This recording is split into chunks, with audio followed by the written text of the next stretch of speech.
Good morning, I am Dallynn Dinkel, and I'm going to be talking about my Next-Gen experience. So this summer, I interned at Western State Bank. This was my first internship throughout the summer. And there's many reasons why I chose the bank out of all places I could have gone to, but the main three were I enjoy counting money. I've always been good with numbers. Oh, fat finger slide. But I've always enjoyed counting money. I don't know, it's just numbers have always had a good bond with me. It provides me opportunities later in life. I'm planning on going to college, and I may need a job, to pay for college. So if I can get a job at a bank, I can potentially make money, and I don't have to go into great student debt, or better yet, no debt at all. And finally, I get better at communicating with people. I've never been extremely good at communicating with people. I can talk, obviously, but if I can learn to carry a conversation better, I think that's a valuable skill that we all kind of need in this day and age. So my morning routine, we start with opening the vaults. It's not as simple as someone just grabs a key and opens it. It takes two people to actually open it. So there's one person, it's one of our officers or one of our head teller. They have the key code for our vault. However, our tellers have the key.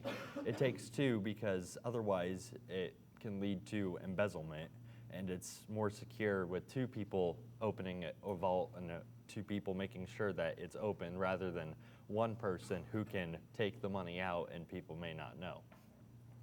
Next, we take our cash drawers out of the vault, and we count them and balance them in the morning.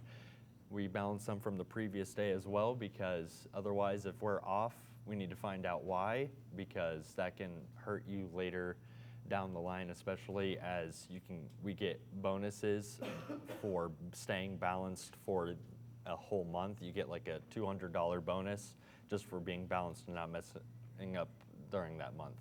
Next, we check for the night drop. The night drop is essentially very simple. People deposit or make payments while the bank is closed. So we process all those, and then next, if we need to, we order cash from the vault to make sure our drawer is supplied. Because otherwise, if you can't give out cash, well, there's not really a point in standing up there too much. And throughout the day, like I said before, we balance the drawer and we also balance the work as well. This is how we make sure that your deposits and payments or withdrawals are all processed correctly, because sometimes one number gets missed or miswrote. This is our way to find that error and to make sure everything is correct. So some procedures we must follow. Every person's information is confidential. We can't give it out. That's very obvious. Financial institutions, if you give that out, it can lead to major repercussions in the law for giving out someone's information, especially social security numbers or IDs. That's how identity theft happens. Verify customers' information, especially over the phone. When talking over the phone, you never know who you're talking to. You may think that's who it is, and it oftentimes is. However, it's better to verify, even if you've heard this person say their social 8 times before and you know what their voice sounds like. It's better to verify to make sure that you're not, giving a balance or giving away money or transferring stuff from an account that should not be accessed. And never give out customer information, not even whether or not a person even has an account there.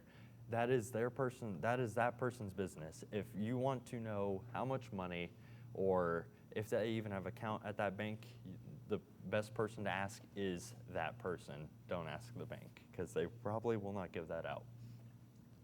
But I'm going to step away kind of from the bank, and I'm going to talk about Leadership Day, because it'll tie into something I talk about later.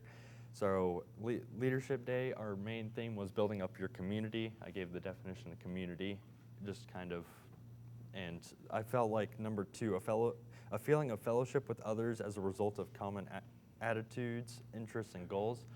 We talked about, especially at Leadership Day, how we can better our community. And we also talk about what can make a community fail. And I feel like our last little activity we did on what we can do to improve just our community, I think that gave a lot of good feedback to everyone, especially in my group, but everyone gave good feedback, and it kind of shows what we can do as youth. We aren't just under the adults, we can give ideas as well. And there's just another picture from Colby's internship leadership day, sorry. And I was a part of an internship photo shoot in late June, and do I not look pretty? That middle picture was at the internship leadership day, and I just zoomed in really far. But I thought the pictures looked pretty good. You probably saw them at the very beginning presentation with Chantel, and we were also requested to give testimonials.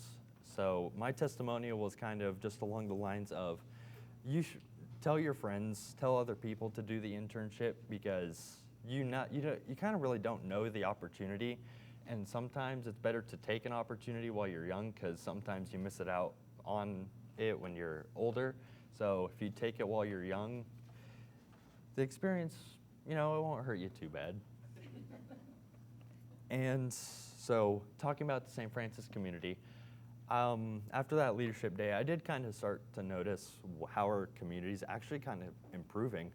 And one of them I thought was really interesting is, I'm not going to give out this kid's name, but he had went missing. So when it was kind of impressive, I went out for lunch. I go out to lunch at about 1. The search party for him was at 1:30. I'm coming back to the bank from my lunch break, and I see cars lined up at the school, like front to back, of just people searching for this kid. I don't know. I thought it was pretty cool. It exhibited like camaraderie, and that's the biggest scale I think I've ever witnessed on just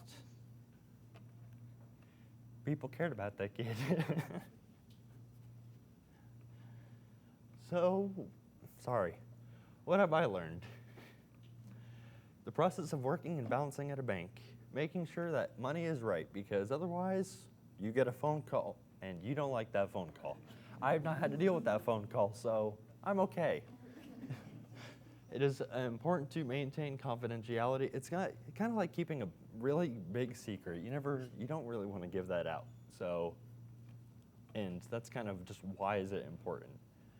But how to build a better community, as I just talked about, and I am very photogenic, as you could tell. And on a final note, I want to thank Jessica Matthews, Troy Hilt, Keisha Lesueur, Danny Bailey, Aaron Guthmiller, Madison Crisp, and Stephanie Workman for tolerating me over the summer. Thank you. Good job, Dallynn. That was awesome. You're going to get your certificate.